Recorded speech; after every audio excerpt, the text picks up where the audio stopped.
we got planned for the people, everyone, is a supercharged episode all about websites. Now, it is 2024, a new year is upon us, and that means it's time to tackle one of the most bothersome things, at least to me in our industry.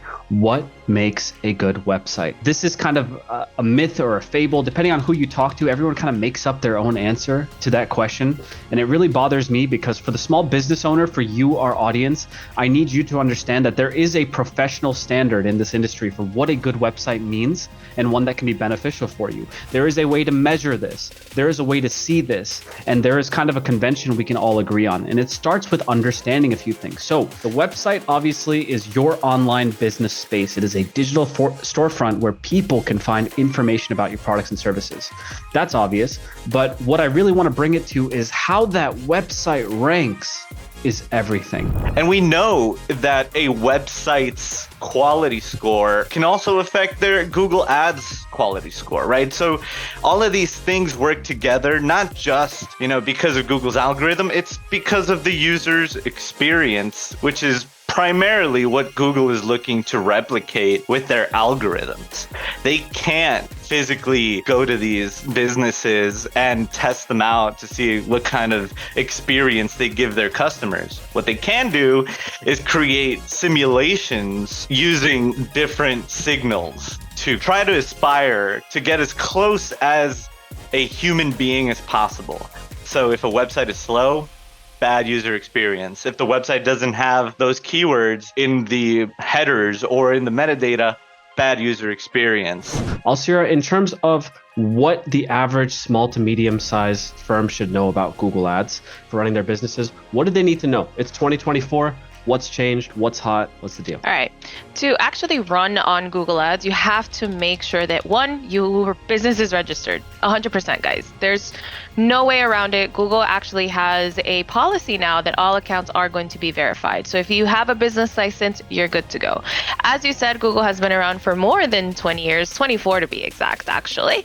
And this specific platform helps all businesses, from smart to large enterprises, to actually promote their products and services. Get that money, because that's all we want. Increase your ROI and your visibility. Along the time and along the process, you are going to need to expand on your campaigns, right? Google is not a set it and forget it type of platform, or a platform that brings in money right away, right? We want to make sure that you build it. Everything that's good is taking time to build, right? So we want to make sure that you go in, utilize your resources, create your campaigns, and optimize those campaigns if you can regularly. I advise you to do that, 2 weeks, 3 weeks, just to make sure that you get your data, right? It is something that you have to be on top of. It's not a set it and forget it. What are the showstoppers that you see come in when clients want to run Google Ads and we sit down with them and across from them and say, hey, let's get started. And Alcira then finds, oh, this is a problem, that is a problem, that is a problem. The first showstopper I would say is not having a proper budget, right? Google Ads is a pay-per-click platform, right? We want to make sure we have enough clicks to actually generate a call, a lead, whatever your conversion and whatever your goal is, right? That is the first thing. You have to, again, analyze your market, utilize a keyword planner to actually tell you, okay, your clicks in your area are $15, $20 per click. You automatically should know, okay, this is not going to be a cheap thing. Let's invest, right? So we want to make sure that that is the first thing. Another thing is not having clear goals or clear expectations. As I mentioned previously, Google Ads is something that takes time to build, and it's something that actually needs that little elbow grease for us to actually find a really good audience and locate what needs to convert and what is converting well and not so well. This is not advertising. This is organic marketing. You can't pay Google for the top spots on Google Maps.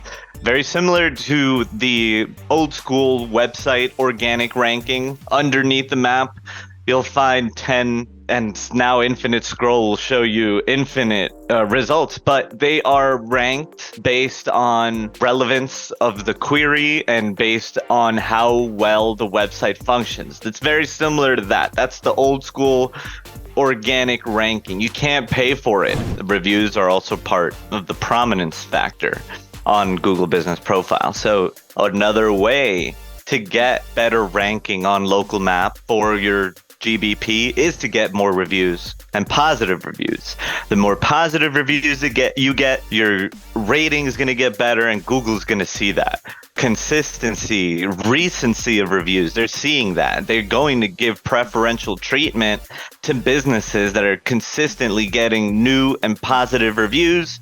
Why is that? That is because Google wants to see that the business is engaging and continuing to curate an excellent and outstanding user experience. They're not interested in the business that just has 1,000 people who have said great things a year ago. Google is interested in verifying that your business, to our audience and listeners, is continuing to provide that experience. So it's not about quantity as much as it is about consistency. All of a sudden, companies like HomeAdvisor and Angie's List start popping out, ranking really well and grabbing dollars from the marketplace. And they start doing well, and Google's over here like, man, we have a problem. People are using our search engine to go over to HomeAdvisor, and how we need to fix this. And so they come up with a really, really brave and bold solution. They come up with this platform called Local Services Ads. Now, Local Services Ads was originally launched in 2015. Very small test markets, very limited amount of categories. Local Services Ads, we'll put a graphic on your screen right now, is basically, as we've covered, the very top of the screen, you pay to get calls. It's trusted advertising, your background check, your license check. This is the best of the best. And instead of HomeAdvisor and Angie's List, right, where you're all bidding for the same frustrated customer that just wants to get somebody to help them, Local Services Ads is really interesting. It offers a real at-bat, a phone call with the customer. This potential customer is calling you, wanting to do business with you. Let's go back to our AC repair example. If all of you listening and watching, you don't know what this is yet, simply go on your phone and type in AC repair near me. You'll start to see these Google guaranteed ads at the top. This is a better answer, people. You can dispute bad calls. You can save your money. The same lead isn't getting sent to 50 other people. What Henry and I are saying is that if you're a plumber, if you're an electrician, if you're an HVAC, towing company, funeral service, if you're a traditional service-based medium business, you want to now run Local Services Ads. Those calls are going to be cheaper. They're going to be more accessible. They're going to be better. But you don't want to forget about Google Ads. Local Services Ads is just one layer at the top. And we all know that to have the best chance of succeeding in this game, we got to show our business name loud and proud on every advertising layer that we can afford to be in. There's LSA at the top. There's Google Ads. There's Google Business Profile, the maps. What makes being on Meta so much more intimate, everyone, so much more special. On Google, you're meeting your customers where the transactability is. You're meeting them for a call, you're meeting them for a message, you're meeting them for a transaction, a click. On Meta, it's way more special than that. You're meeting people where they're at, not just for the transaction. You're meeting them as who they are. Think about all the demographic targeting that had to happen for Henry's wife to get that ad, right? Somewhere in setting up those Facebook ads, whoever set them up had to highlight, okay, hey, I'm looking for maybe female, age between so-and-so, who lives so-and-so, who enjoys this, different interests, different taste profiles. They are really whittling down into who the person is to be able to target them, to show them that ad, and then ultimately end up in that transaction.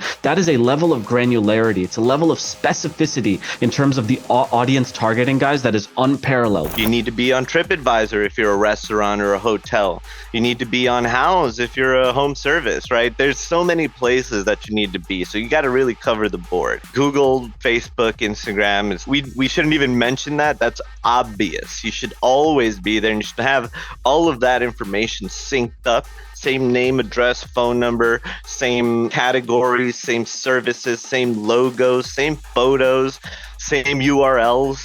Because Google, Meta, and users are all looking for those signals, right? For that to be consistent across the board. If me as a user, if I start on Google and then I want to see what they're posting on Facebook and the name is even slightly different, I'm gonna be questioning. And I think it's fair to say that's the most Google has been challenged kind of since they won the internet war way back in the day for kind of search engine dominance, if you will. And now all of a sudden, this OpenAI coming into the fray with ChatGPT was the first significant successful disruption that has been posed to Google, is how I would phrase that.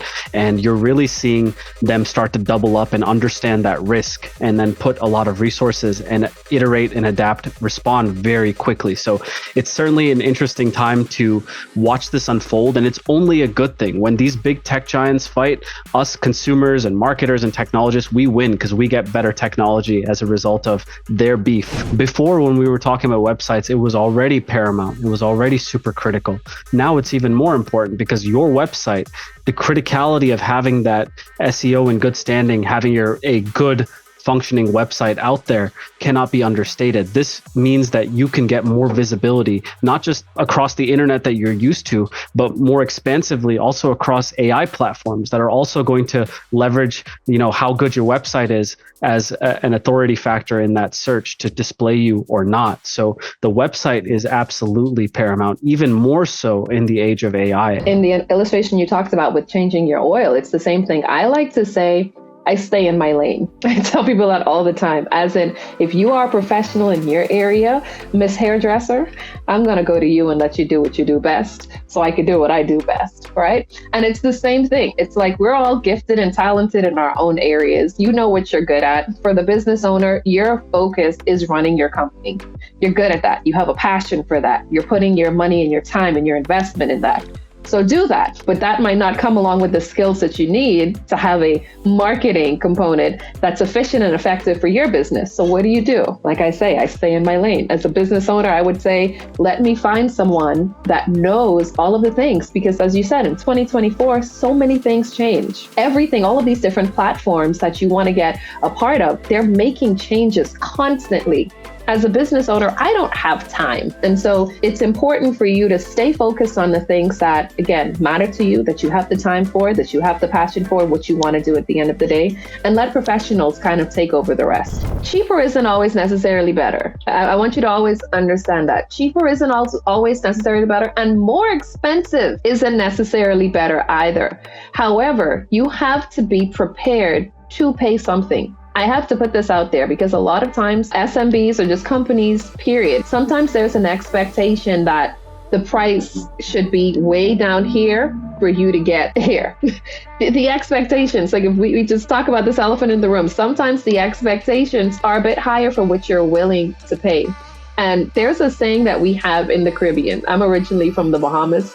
And so we say, scared money don't make money. That's what we say. Scared money don't make money. As in, if you're scared to spend money, you're more than likely you're not going to make a lot of money, because you have to understand it's an investment. Your business, you are investing in your business because you know you're going to get that return on your investment. So it's important for you to understand that you are going to have to spend money when you use an agency. Let's make sure you let it know. It's not free. Just like you don't give, your services for free. You're doing something you expect to be compensated. It's the same with agencies, but they charge. It's the same we charge. Why is that? Because of the people, because of the process, because of the product. Google is actually going to transition what they call smart campaigns into performance max campaigns. Now, smart campaigns are what was once called these simple ads that you just click on and click off, very limited in their optimization and what you can do. Now, Google has understood that there's no reason to have that type of ad type. They're going to transition to performance max campaigns because it does the same thing and more. It offers AI capabilities, right? Optimization. They're looking at audiences more. They're looking at keyword phrases instead of specific keywords. You could get granular with this information. But what Google is doing is they're just using their very influential AI, the AI that has access to all of the data on the internet for the past 25 years, and they're applying that to their Google Ads layer. The user needs to know these things. The business owner needs to know how to optimize for that user so that everybody's happy. And I think that's what Google's ultimate goal is. And even though they are criticized for, having all types of privacy violations or things like that, I think their ultimate goal is high quality search results, high quality advertising results, for optimal user experience. Because I always say it, if Google loses the user experience war, then people are going to change to Bing. People are going to change to different search engine. And ChatGPT is coming with their own search engine, right? Everybody's coming at their heels, so they can't slip. Google Business Profile isn't strictly about just the listing, but rather it encompasses directories. There's also the website, which is a huge dependency and impacts the performance of the Google Business Profile. So the first thing you need to understand is that it's not just the Google Business Profile, but it's rather the Google Business Profile plus directories plus the website. And there are even more factors I'm sure will come up as we get through the course of this conversation. And we want to also get away from this framework of talking about Google Business Profile as just calls or thinking about it as just calls. I'm sure that's something that you see, Aleyna, on the client services side. It's all about those customer engagements over time. I mean, phone calls are definitely, important in what most people look at, because at the end of the day, that's how you can really tell if that was a return on your investment. But on a lot of my most kind of important ones, and again, you kind of mentioned it, it's really kind of industry based. If you are, maybe a bed and breakfast, you're going to really want to focus on those direction requests. You're going to want to focus on, those website visits. Those are going to be really the two kind of bigger ones, depending, again, on that industry. If you are really trying to build up that brand awareness, if you're running a special on your website, if you're running anything, depending on trying to get more traffic to your name, those website visits, again, the direction requests, those are going to be kind of really, really two big ones that I see a lot. Get this. Now there's a machine listening to every single call on the LSA platform, except the medical verticals. We're not allowed to listen to that for HIPAA, but listening to every single call. And that system will automatically determine if the lead is charged or not charged. So get this. What it really means is you don't have to go in there and manually dispute your leads anymore, because bad calls are going to happen. They happen on LSA, they happen on Google Ads, they happen on no matter how well you set these ads up. Consumer behavior is consumer behavior. You're going to get bad calls. That's reality. The thing is, most of your calls will be good. That'll make it worth it. But now for those slim chunk of bad calls, you don't have to do anything. You just have to pay attention. Number one, see which ones are getting automatically credited. And I kind of lied there with not doing anything. Part B of this update is also rating your leads. So instead of going in there and manually disputing your leads now, I want you all to think of interfacing with this giant smart robot. I'm joking, but same premise. You're now interacting with the machine. Machine learning and AI are here, guys, and it's here in LSA on a big way. Now you can teach that machine, what about this lead? Was it good or bad? Why was it good or bad? So on and so forth. And that will, in theory, influence your leads in the future. So this is a big step for tech. Customer behavior is changing, and people want to have their cake and eat it too. And that's getting harder to do with the older approaches, man. And so we got to adapt. And is it going to be uncomfortable at first? Sure. Are we going to learn and get better as this tech refines? Heck yeah. I can't imagine how good Google's automatic crediting for local services ads is going to be in 2 to 3 years. How refined and efficient Performance Max campaigns will be in 2 to 3 years. Are they perfect now? No, that's not what we're saying. We're saying that they're here, they're important, and they're going to get better. Here's what's going on. By November 21st, businesses must have a GBP, Google Business Profile, in order to run local services ads. That is absolutely massive. For all the years that local services has been on here, GBP has never been a strict requirement. You needed, one review to get by for most industries on local services ads. You need a handful more reviews for certain industries like roofers, but you've never needed the GBP. And now all of a sudden, several years later, your LSA is not going to run if your GBP is not verified. Massive, massive, massive implications. We designed these solutions, some of our products specifically around this problem. It's like, hey, GBP, LSA, let's package them together. Let's deal with these issues head on. We see that they have implications concerning one another. If you lose your GBP reviews, your LSA will get impacted. Now that's just even more magnified. That's even more of a bigger deal. I know our clients are being well taken care of, but I'm worried about those people that are not, don't have someone like us in their corner, because now your call volume can potentially disappear. Not to be an alarmist, but it's true. If you need those leads to eat, like you said, Henry, that's food off of your table. So if you want someone that genuinely lives, eats, breathes this, someone that cares about you and knows what they're doing, come talk to us, because if you lose one, you can lose the other at this point. Because if your GBP goes down, heck, your LSA is going to go down too. As far as we understood it, on November 21st, Google local service ads would only run if you had a verified GBP. Now, I believe that date was rolled back, right, Ajay? Why do you think they announced something publicly with a different date only to roll it back? Even with working with an agency, man, even with working with people that know what they're doing, Google business profile issues are not always easy or fast to fix. Depending on what's going on, if you're having issues with that verification, it can take some time. It can take weeks, right?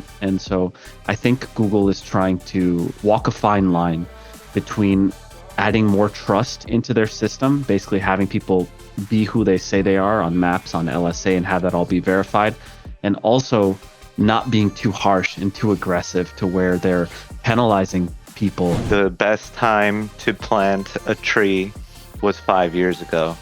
So you have to act now. Early bird gets the worm. Right now, for towing specifically, as we saw for many other industries in the past, the early adopter, the person, the advertiser that's always there, the only advertiser there is going to get all the phone calls. And with towing, it's an emergency service. Everybody has a car. Everybody ends up needing a towing provider at some point. So you want to be on top. You need to be on top.